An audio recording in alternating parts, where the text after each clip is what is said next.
Glovers, okay? This guy is the one that gave you the first dynamic force. You have Kepler, that's the kinematic relationship, a geometric kinematic relationship of just their positions geometrically. Then you fast forward, you have 1666 Newton, who's trying to give you an explanation of what it is that does it. It's a dynamic force, and then he proposes the first dynamic force, calls it gravity, says that he can't even think of how that could happen unless it's a direct act of God himself, says there clearly must be an ether for this to even be possible, and then goes on to say the idea that just matter itself has gravity and acts on other matter through a vacuum is absolutely retarded. Okay.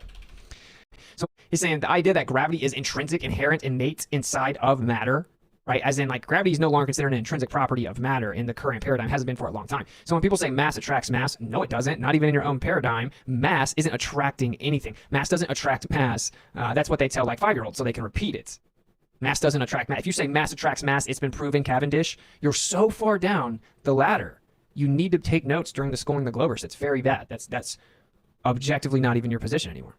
So what I need you to understand is that mass attracting mass is a claim that gravity is an intrinsic property of matter, okay? And just like my boy Newton here is saying, right? He's saying the idea that gravity is an intrinsic property of matter and that can act on another matter, on another piece of matter through a vacuum, through a great distance without something else like being the intermediary exchange between the two is so absurd that no man that's competent could ever fall into thinking that is the case.